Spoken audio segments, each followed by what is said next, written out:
Never mind. We're live. Go for it. Yeah. Hi, everybody. Happy 2021 and happy MLK Day. It's a kind of a special day today. It sure is. This is our first podcast of the year. First podcast of 2021. Welcome back, everybody. Lisa, why don't you dive in and tell me what you sent to me? Yeah, so I found this really cool article on ArtNet News, and it's called These are the 25 art projects that social media went bananas over in 2020. And it's the author, Sarah Cascone. And I thought it would be really good because I think a first podcast of the new year kind of reflect on, what happened.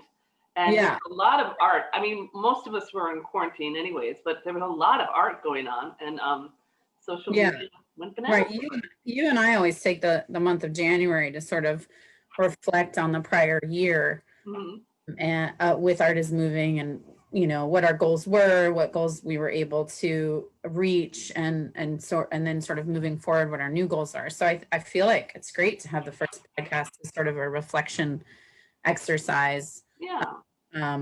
2021. Because I also think it's obviously art is a mirror, and all these projects in this article were really based on current events. What was happening in the news, and people were reacting to them and kind of like processing them and even bringing them home stronger. Yeah, and I feel like that's essentially what our podcast is slowly turning into. Basically, you and I talking about current events and how art relates to those current events that are happening, if that makes sense. It does. And it's how does the personal become the universal, which these art projects did. They become universal, and they're speaking to a lot of people, and they take it personally, but then it's collectively. So art is that language that everybody can understand, right? Across the world. Yeah.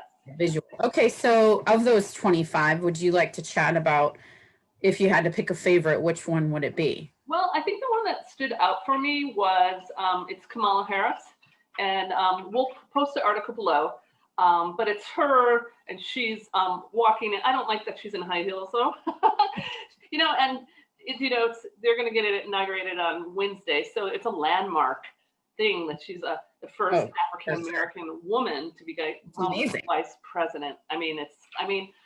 It's so amazing. So the image that I love, she's like got her power suit on, she's walking, and then in the background, a shadow is of it's the famous Norman Rockwell painting, and that painting was called The Problem We All Have, and that was with a civil rights activist at 6.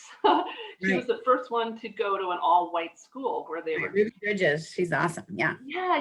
So it's just, I would show it to you. I'll show it to you if you can see it. I don't know if you can see it. Yeah, I put some notes, but it's really powerful, and to me, it talks about her story, and it talks about, my God, what bravery, you know what I mean? Like, and what bravery to have dreams and then fulfilling those dreams. Mm-hmm. So I for me, it's a very inspirational art break or art or project, and it reflects, because they reflect, it's kind of multidimensional. Yeah. They go into art history. They look at Norman Rockwell, right? And then they juxtapose it with Kamala Harris, who's, creating her story. And the artist names are Jordan Jones and Bria Coellar. So that's cool. She's from San Francisco, young. He's like in his 60s from Sacramento, and they collaborated together. So that's just beautiful. I don't know. What do you think? What are your I loved all 25 of them, and I think they all have just so much power in all of them. And that one's definitely stuck out to me because I feel like I love art when there's so much being said in such a seemingly simple way. Right. You see a woman, a shadow, but it's saying so much because of who that woman is, who the shadow is, and this current time that we are living in. Yeah. And for me, that one basically said, it was a sort of an homage to, we have a past that is helping the present, and she's walking towards the future. So it's just all connection of which I get obsessed about, like what you do every day basically makes the future for tomorrow. And so it had me kind of reeling around in that realm. And one that really stood out to me was the protest art hung on The White House. the fence surrounding the White House in about June. I don't remember the exact date it was erected. Yeah. But a ginormous fence erected around the White House. And, you know, over days after protests, the protest signs were hung on the fence. And over time, basically the fence turned into an outdoor gallery of people's expression, you know, their artistic expression. And I just thought it was so powerful because it just kind of happened. And that the act of hanging it is just an artwork itself. And I'm just imagining people experiencing the act of hanging their protest poster on the wall and what that says and what that feels like, what it feels like to walk by it. Yeah. I just watched a video of someone walking by it, and it was, I mean, I'm over here in Oregon and I felt it everywhere in my body. And just to think about the whole scene as an artwork, sort of like an experiential artwork. Yeah. I love that. I also love that it's just a reminder that art is this powerful means of expressing those things that sometimes people don't want to hear, but sometimes they really, really, really need to pay attention to. And that's what all those signs represented for me, was just, I love that people were able to express themselves, and then more people were able to receive the message in a even more powerful way, right? It's like it extended the protests that were happening. And it showed it in a different dimension, which is great, because sometimes people don't get it when they see a protest. They might get it when they see a bunch of signs hanging on a fence. So I love art projects that don't feel like art projects, but totally are art projects. Yeah. So, yeah, I loved it too. I mean, it's powerful, and I can imagine going there and how potent that psychic energy, because people put so much emotion, passion, they want to see justice, you know, and so for me, that area became like a sacred space. Definitely. So, I mean, it was like, it's people leaving their entire being on a sign, right, and their heart, and hanging their heart on a fence, right? Yeah. And the beautiful thing is that I love it because it's about, again, it's about the me and the we. So you know what? It's that you put your sign in there, that's you, but then you become part of this we-ness, which is really the movement. Really, well, we talk about that a lot, right? As the personal becoming the universal, right? And then back again, that cycle that you play as an artist. And artists are constantly talking about a their quote unquote audience. Who is your viewer, and how do you reach your viewer? And I always come to the conclusion that the deeper you can dig into your personal being, like your personal truth, the more universal your message becomes, which sounds almost like an oxymoron, but in my experience, it always is. It's much more powerful. The more personal you can get, and the more you can truly express your authentic self, the more you will be received. And I think that fence is that message, right? It was people coming together and creating one communal message, but it was a bunch of different voices, right, sending a united message. I love that. I love what you said about, like, the more authentic you are, the more you speak universally to the world or to the collective, right? So that means it's like I come to think of, you know, we're conditioned, and then we become egos and we become separate. And I think when you make art and you process it and you get really deep and you go to your core, I think that's who you really are. And so it's beautiful, you know, that people went there. And I think that's why the installation was so powerful because Yeah. they were speaking from their true their heart, right?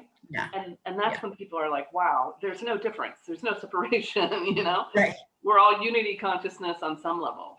Yeah, totally. Speaking of that, let's let's help some folks take an art break for a few minutes. Yeah.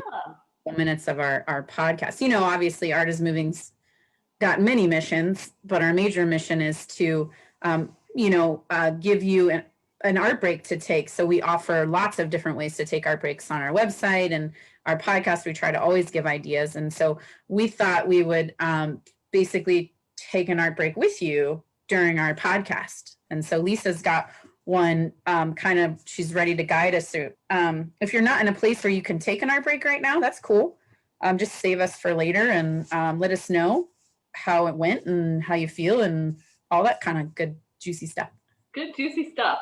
Well, all you need for supplies is a piece of paper and a pen. I got one. So what I did was I was inspired by the artwork, Kamala Harris artwork, and the integration with Norman Rockwell, right? So for me, that whole message is all about empowerment. And these little girls are seeing her, and you can just imagine like what they're going to be. You know what I mean? Because this is kind of like setting a beautiful foundation, kind of like reach for the stars. So I went to Norman Rockwell and the Rosie the Riveter. You can do it.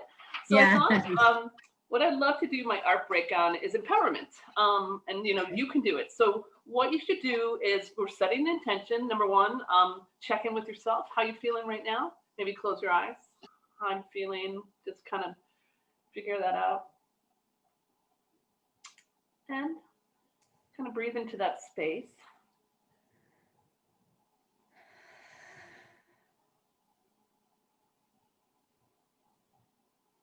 And then in the middle of your piece of paper, you can, if you have time, you can download something that inspires you, an artwork.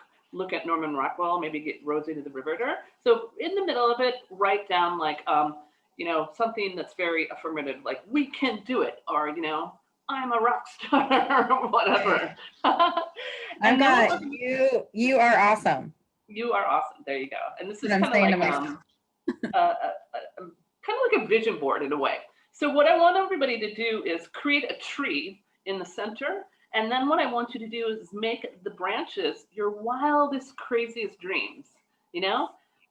What do you want to create this year? So kind of like at the base of the paper, do the trunk. Mm-hmm. And then just kind of get into this, and I love the symbolism of a tree. It's growing, it's reaching for the stars. It's both heaven and earth. So in the limbs, once you get to the limbs, you're going to write something. A vision, a dream, because this is a new year and things are changing. Things have changed. Mm-hmm. So I'll show you my little tree. It's very little. And this is just going to be the sunlight. This is just going to be the beginning. So you can work on this as much. This is kind of like we're doing this together. We're giving you like the little spark. Yeah, yes. All right. So let's see. So then on the tree trunk, not the trunk, the branches, you're going to write some affirmative visions and dreams for 2021. Love it. Okay. I have make more art. I'm going to come up with some new recipes for my bakery. Pretty excited about that.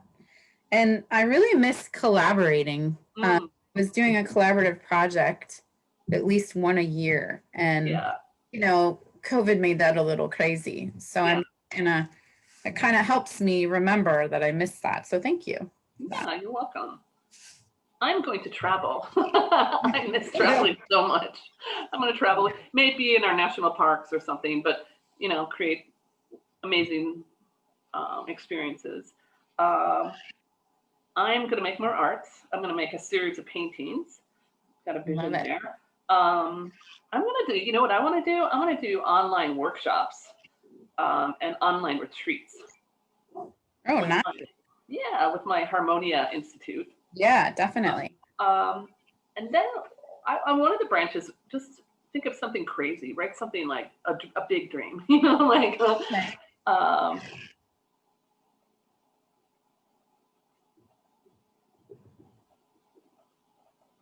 and so, you know, you can work on this as long as you want or as short as you want, and you can just use the pen. One thing that's really cool is with pen and ink, you can do cross hatching, which is basically making 2 lines and then, you know, cross hatching. You can make dimension in it and just enjoy it. What's your crazy dream, Lauren? My crazy dream is to find, so Mama Lou is a delivery sort of for baked goods. And my crazy dream would be to find a warehouse to expand the business even further. Oh, I love that. I love that. Yeah, baking is definitely one of my many art projects because it's just, you know, I mean, baking isn't art. You basically take a bunch of material and you squish them together and you make something beautiful. And also how I connect with people. It's so many things on so many levels for me. So I love that part of my life. So it'd be awesome to be able to expand it to more people in my community. I love it. I love it. What about you? What's your dream? Well, I want the healthiest year ever, for sure. Like health is, you know, we're holistic beings, so you gotta kind of do the mind, body, spirit. And I just wrote this down. I want to be on a TED Talk. With Artists Moving, we've had that vision forever that we wanted to. We always talk about how we do need to do a TED Talk together. Yeah, for sure. So now we're gonna kind of end this art break, and remember, you can work on more on this. So I want you to close. I love it. Okay. Yeah, we're gonna end it. We're gonna close your eyes and then ask yourself, how do you feel? Like after 3 minutes, or how long we did this? I don't even know. I don't know how long it was, but I feel excited. I feel, yeah, that's how I feel. I feel excited. I feel grounded. I think going into this podcast, I was a little like, I don't know, all over. But I think what art always does for me, it kind of grounds me. And yeah, I think, yeah, I love that. Art always sort of, it helps me breathe. And so when I can breathe, I can remember sort of why I'm passionate about the things I'm passionate about, and gets me sort of re-excited about doing them rather than sort of dread some of the tedium involved with them. Because, you know, art is a labor of love for me, so it tortures me most of the time. I mean, like the art that I make, but so art break really helped me kind of just remember why I'm here and why I do what I do. Yeah, and I think art for me always makes me go, oh, this is the tool. This is a tool for, you know what I mean, for well-being. Like I always. Yeah. It's funny how you and I have been doing it and talking about it for so long, yet we still need the reminder by the doing, right? It's not just the talking about taking art breaks, but actually physically doing them will remind even co-founders of a nonprofit that they still need to take art breaks. So I love that. Great way to start the year off. So thanks for that art break. Welcome. And let us know what you think of these art break ideas. Totally. You know? Yeah. Love to hear. And you can always visit our website, artismoving.org, for more art break ideas. And, you know, leave a comment or contact us however you feel like contacting us, and we'd love to hear from you. So there we go. Have a great rest of your day and week and all that stuff, and we'll see you next time. All right. All right. Make art.